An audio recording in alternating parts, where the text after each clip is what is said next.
एक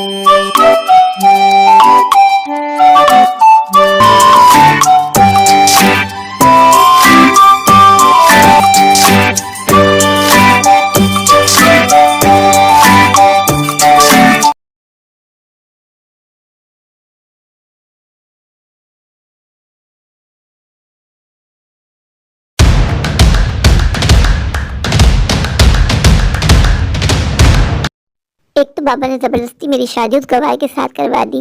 वो तो मैंने भुगता ही भुगता। फिर मैं गांव से शहर आ गई तो बाबा उसको अब शहर लेके आ रहे हैं।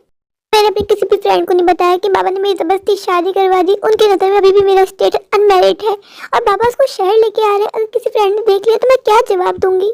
मेरी फ्रेंड के सामने मेरी क्या इज्जत रह जाएगी? वो ठहरा अनएजुकेटेड और मैं ठहरी एजुकेटेड। मैं क्या जवाब दूंगी अपनी फ्रेंड्स को? बाबा को समझा समझा के थक गई कि बाबा कभी कभार मैं गांव चक्कर लगा लिया करूंगी। लेकिन बाबा ने जिद पकड़ ली है कि तुम और राजू अकेले शहर में रहते हो, इतना बड़ा घर है, मुझे तुम दोनों के लिए फिक्र रहती है। बाबा को समझा समझा के थक गई। बाबा अगर भोला यहाँ आएगा तो मेरी क्या इज्जत रह जाएगी? अगर बाबा ने मुझे जायदाद की धमकी नहीं दी होती ना, मैं कभी उस भोला से शादी नहीं करती। कैसे रहूंगी उसके साथ एक ही घर में? मुझे तो उसकी शक्ल देखना पसंद नहीं है। बाबा भी ना जबरदस्ती करते रहते हैं मेरे साथ। पहले जबरदस्ती मेरी शादी करवा दी, अब जबरदस्ती जिद पकड़ ली है कि वो इसी घर में रहेगा। काश माँ जिंदा होती। अगर माँ जिंदा होती तो बाबा यूं मेरे साथ जबरदस्ती नहीं करते, माँ मेरा ही साथ देती। अगर माँ जिंदा होती तो मैं आज अपनी लाइफ फ्रीडम के साथ जी रही होती। देखो कौन आया। मुझे पता था कि तुम आने वाले हो। इतना खुश होने की कोई जरूरत नहीं है। शाह जी, आपको मेरे यहाँ आने की कोई खुशी नहीं। आपने मेरा वेलकम भी नहीं किया। मेरा बस चलता तुम्हारा वेलकम जूतों के हार से करती। निशा जी, पापा ने मुझसे कहा था कि आप हमें एयरपोर्ट पे रिसीव करने आएंगी। क्या आप बिजी थी जो हमें रिसीव करने नहीं आई? तुम्हारा वहम है कि मैं तुम्हें रिसीव करने आऊंगी। निशा जी, मैं आपको पति हूँ। आप मुझसे इतना रूडली क्यों पेश आती है? मैं आपसे बहुत प्यार करता हूँ। निशा जी, मैं आपको पति हूँ। इतनी लंबी फ्लाइट लेके आया, आपने मुझसे पानी तक का नहीं पूछा। मैं तुम्हारी नौकर नहीं हूँ, खुद जा जाके पानी पी लो। अच्छा, मुझे हमारा बेडरूम तो दिखा दे। मैं बहुत ज्यादा थक गया, मुझे आराम करना है। तुम्हें ना ज्यादा फैलने की जरूरत नहीं है, अपनी औकात में रहो। मेरा बेडरूम अलग है और तुम्हारा रूम अलग है, समझ में आई? आइंदा बोला ना हमारा कमरा तो अच्छा नहीं होगा। मैं मेड को बुला रही हूँ, तुम्हें तुम्हारा कमरा दिखा देगी, समझ में आई? और मेरे कमरे में घुसने की कोशिश भी मत करना मेरी इजाजत के बगैर। निशा जी, हम दोनों पति पत्नी हैं। हम दोनों एक रूम शेयर नहीं करेंगे क्या? ये तो आप मेरे साथ नाइंसाफी कर रही हैं। आप गाँव में भी अलग अलग कमरे में सोते थे और शहर में भी। पहले तो मैं तुम्हारी गलत फहमी दूर कर दूं, मैं तुम्हारी कोई पत्नी नहीं हूँ। पापा ने जबरदस्ती मेरी तुम्हारे साथ शादी करवाई है। और तुम्हारा जो भी नाम है ना, भोला शोला, आइंदा ना मेरे करीब आने की कोशिश मत करना। अपनी औकात मत भूलना। पापा, कभी कभार लगता है कि आप मुझसे बिल्कुल प्यार नहीं करते। आपने जबरदस्ती मेरी शादी उस भोला के साथ करवा दी। मुझसे कौन से जन्म का बदला लिया है पापा आपने? निशा, मैं तुम्हारा बाप हूँ। मुझे पता है तुम्हारे लिए क्या अच्छा है क्या नहीं। तुम नहीं समझती। आजकल शरीफ लड़के नहीं मिलते। बोला बहुत अच्छा, बहुत शरीफ लड़का है। एक तो ब्लैकमेल करवा के मेरी गवार से शादी करवा दी, ऊपर से मुझे ही समझाया जा रहा है। छोड़ के आएगी ना मैं उसको गाँव, उसको शहर लाने की क्या जरूरत थी पापा? बेटा, तुम और राजू यहाँ अकेले रहते हो, मुझे तुम लोग की फिक्र रहती है। जब भोला तुम्हारे साथ होगा तो कोई तुम पे गलत नजर नहीं डालेगा। पापा आप भूल जाते हैं मैं एक शहर की लड़की हूँ। मैं किसी पर डिपेंड नहीं करती। मैं इंडिपेंडेंट लड़की हूँ, मुझे अपने आप को संभालना आता है। और मैं आपको बता देती हूँ, मैंने अपनी किसी फ्रेंड को नहीं बताया कि मैं मैरिड हूँ। आप इसको अपने साथ फौरन लेके जाएं। ये यहाँ नहीं रहेगा मेरे घर में। निशा, अगर तुमने मेरी बात नहीं मानी ना तो मैं तुम्हें अपनी जायदाद से आंख कर दूंगा। पापा आप बस मुझे यही धमकी देके ब्लैकमेल करते रहे। इसी ब्लैकमेलिंग की वजह से आपने पहले मेरी शादी भोला से करवाई, अब जबरदस्ती उसको यहाँ छोड़ के जा रहे हैं। बाबा, भोला यहाँ नहीं रह सकता। मेरी कोई फ्रेंड नहीं जानती कि मेरी शादी गवाह के साथ हुई है। मेरी क्या इज्जत रह जाएगी? बाबा अपनी बेटी के बारे में तो सोच लें। मैंने आपकी बात मानी, इससे शादी की, और क्या चाहते हैं बाबा आप मुझसे? निशा जी, आपके बाबा चले गए क्या? मुझे उनसे बात करनी थी। तो चले जाओ गाँव बाबा के पास, कर लो उनसे सारी बातें। निशा दी, दिन ब दिन आप बहुत मजाकियाँ होती जा रही है ना। मैं तो यहाँ शहर आया हूँ, आप मुझे शहर नहीं घुमाएंगी। मेरा बस चले ना, मैं तुम्हें हमेशा हमेशा के लिए घुमा दूं। ऐसा घुमाऊं कभी मिलो ही ना। निशा जी, मुझे बहुत भूख लग रही है। रात के खाने में क्या है? मैं तुम्हारी मेड नहीं हूँ जो तुम्हें खाना परोसूंगी। किचन में जाके देख लो, जो पका हो खा लो चुपचाप। और जितनी जल्दी हो सके ना मेरा घर छोड़ो, वापस अपने गाँव जाओ। मैं वहाँ आ जाऊंगी। निशा जी, मैं यहाँ से तो नहीं जाने वाला। आपके पापा मुझे यहाँ छोड़ के गए और आप जानती हैं आपके पापा की मैं हर बात मानता हूँ। मैं जानती हूँ तुम पापा के टट्टू हो, पापा की हर बात मानते हो, चमचागिरी जो करते हो। पता है पापा से कैश मिलेगा, पैसे मिलेंगे, तुम तो हो एक लालची इंसान। निशा जी, बस अब बहुत हो गया। आप पता नहीं मुझे क्या क्या बोले जा रही है। मैं सिर्फ इसलिए बर्दाश्त कर रहा हूँ कि आप मेरी धर्म पत्नी है। एक तो तुम ये पति पत्नी करने जा रहे हो ना, पहले तो बंद करो। मैं कोई तुम्हारी पत्नी नहीं और ना ही तुम मेरे पति हो, समझ में आई तुम्हारी बात? हमारा रिश्ता सिर्फ एक मजबूरी का रिश्ता है, ये बात तुम भी अच्छे से जानते हो। पापा ने जबरदस्ती मेरी शादी तुम्हारे साथ करवाई है। जब देखो तुम बस बैठे हुए गेमिंग करते रहते हो। ये नहीं होता कि पढ़ाई कर लो। तुम्हें पता है घर में क्या चल रहा है? पापा लेके आ गए उस भोला को यहाँ पे हमेशा हमेशा के लिए। अब हम दोनों कैसे अपनी फ्रीडम वाली लाइफ जिएंगे? क्या जीजू है? मैं जाके जीजू से मिलता हूँ। राजू, बहुत ज्यादा ओवर एक्साइटमेंट नहीं दिखा रहे हो तुम? दीदी जीजू कितने अच्छे इंसान है, आप उनको एक्सेप्ट क्यों नहीं कर लेती? तुम बच्चे हो, बच्चे बन के रहो, मेरे अब्बा बनने की कोशिश मत करना। दीदी कभी अकेले बैठकर ठंडे दिमाग से जरूर सोचिएगा, जीजू बहुत अच्छे इंसान है, वो आपको बहुत खुश रखेंगे।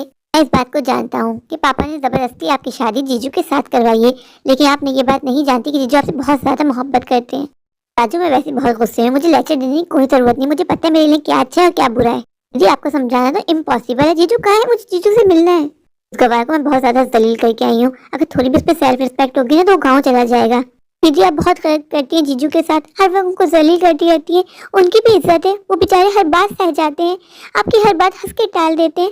दीदी वो आपसे प्यार करते हैं इसलिए हर बात बर्दाश्त करते हैं। राजू अपनी उम्र से ज्यादा बड़ी बड़ी बातें करने नहीं लग गया है, और कितनी साइड ले रहा है उस भोला की। मैं राजू की बड़ी बहन हूँ और मुझे समझा रहा है, मुझसे बहस कर रहा है, इसको तो मैं ठीक कर दूंगी। कल का चूहा कुछ ज्यादा ही अब्बा बनता जा रहा है मेरा। ये भोला मुझे नजर क्यों नहीं आ रहा, कहीं चले तो नहीं गया गाँव। हाय मेरी इतनी अच्छी किस्मत कहाँ। पर इस गवार को किसी भी कीमत में मुझे यहाँ से भगाना होगा। कल मेरी बर्थडे पार्टी है, मैंने सारी फ्रेंड्स को इनवाइट किया हुआ है। अगर सब यहाँ पे पूछेंगी कौन है ये तो मैं क्या बताऊंगी। अगर मेरी किसी भी फ्रेंड के सामने इसने अपना मुंह खोल दिया और कह दिया कि मैं इसका पति हूँ तो मैं क्या जवाब दूंगी, मुझे कितनी शर्मिंदगी उठानी पड़ेगी। नहीं, मैं ऐसा नहीं होने दूंगी। आज मैं इसको किसी भी कीमत में यहाँ से भगा के रहूंगी। पापा को क्या लगता है जबरदस्ती मेरी शादी करवाई थी इसके साथ, तो जबरदस्ती क्या मुझे इस घर में इसके साथ रख लेंगे? नहीं, मैं इस घर में इसको नहीं रुकने दूंगी। मैं इसको इतना परेशान करूंगी खुद ही गाँव भाग जाएगा।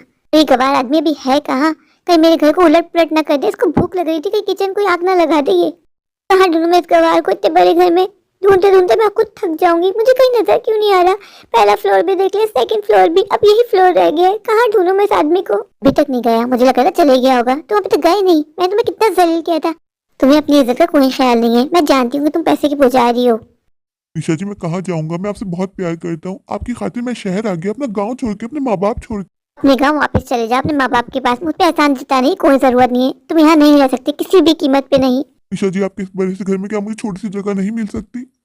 मैंने कहा है ना, दफा हो जाओ, मेरे घर में तुम नहीं रह सकते, तुम्हें छोटी सी जगह नहीं दूंगी। पापा को क्या लगता है वो जबरदस्ती तुम्हें यहाँ छोड़ के चल जाएंगे, मैं तुम्हें यहाँ रख लूंगी? इसी वक्त मेरे घर से निकलो, दफा हो जाओ, कहीं भी जाओ, मुझे कोई परवाह नहीं है। निशा जी इतनी रात में मैं कहाँ जाऊंगा, इस शहर में मैं नया हूँ, मैं किसी को नहीं जानता। वो मेरा मसला नहीं है, कहीं भी जाओ, पर तुम इस घर में नहीं रह सकते। दफा हो जाओ फौरन मेरी नजरों के सामने से। निशा जी अच्छा नहीं कर रही हैं आप मेरे साथ, मैं इतनी रात में कहाँ जाऊंगा। आप एक बार अपने पापा से मेरी बात करवा दीजिए। मेरे पापा से मेरी ही शिकायत करोगे? शर्म नहीं आती तुम्हें? निशा जी मुझे शिकायत नहीं करनी, मुझे उनसे कहना है कि मैं जाऊँ तो कहाँ जाऊँ, मैं किसी को नहीं जानता। निशा जी प्लीज मुझे याद रहने दीजिए। बहुत ठीक इंसान हो तुम, पर तुम भूल गए कि मैं भी बहुत जिद्दी हूँ। मैंने कह दिया तुम इस घर में नहीं रहोगे तो नहीं रहोगे। आज शायद मैंने उसको ज्यादा ही सुना दिया। मैं भूल गई थी कि वो इस शहर में नया है, पर मैं इतनी परवाह क्यों कर रही हूँ। मैं तो उससे प्यार भी नहीं करती, बाहर में जाए। अच्छा उसको सबक मिलना चाहिए, अच्छा होगा ना फिर कभी आने की जिद नहीं करेगा शहर, जब उसको पता चलेगा कि शहर वाले लोग ऐसे होते हैं। पापा ने जबरदस्ती मेरी शादी इसके साथ करवा तो दिए, पर मैं किसी भी कीमत में उसके साथ इस घर में नहीं रहने वाली। पर मेरा दिल बार बार ऐसा क्यों कह रहा है कि मैंने गलत किया उसके साथ। मैं करती भी तो क्या करती, कब से उसको प्यार से समझा रही थी कि तुम वापस चले जाओ गाँव, पर उसने भी जिद पकड़ी थी कि पापा ने बोला है आपके साथ रहना है, आपके साथ रहना है। तो इसलिए मुझे गुस्सा आ गया, मैंने उसको सुना के रख दिया। अब इसमें मेरी तो कोई गलती नहीं। अब बहुत रात हो गई है, मुझे सोना जाना चाहिए, वरना मेरी स्किन खराब हो जाएगी। सुबह देखूंगी क्या बनता है इसका। मैं तो उसे प्यार भी नहीं करती, पर मेरा दिल बार बार उसके लिए क्यों परेशान हो रहा है, मुझे क्यों उसकी फिक्र हो रही है। इतना सा बच्चा राजू मुझसे सही कह रहा था, कभी कभी मैं बहुत ज्यादा रूडली हो जाती हूँ उसके साथ, उसको बहुत जलील करती हूँ। उसकी भी तो इज्जत होगी ना, वो शरीफ इंसान है इसलिए मेरी हर बात सुन लेता है, हर बात सह लेता है। पर मैंने आज उसको ज्यादा ही सुना दिया। मुझे भोला को इतनी रात को घर से जाने के लिए नहीं कहना चाहिए था। ये नया शहर है, अगर उसको कुछ हो गया तो मैं कभी अपने आप को माफ नहीं कर पाऊंगी।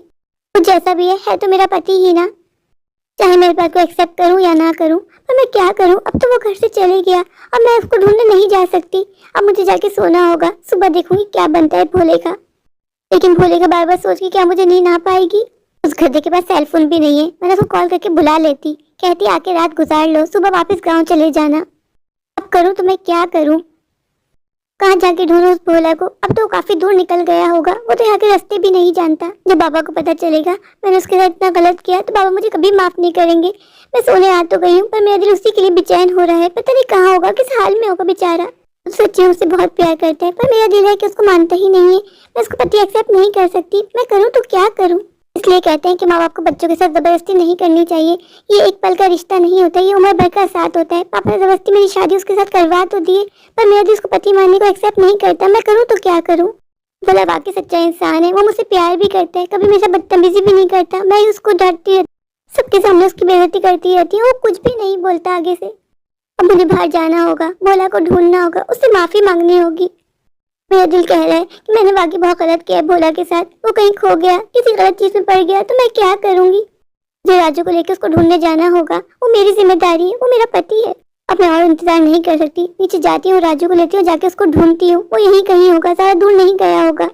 मैं जानती हूँ उसको, वो पापा के हुक्म के बगैर मुझे छोड़ के नहीं जाएगा। यहीं कहीं आस पास ही बैठा होगा, मुझे जल्दी मिल जाएगा। मुझे उसकी फिक्र हो रही है।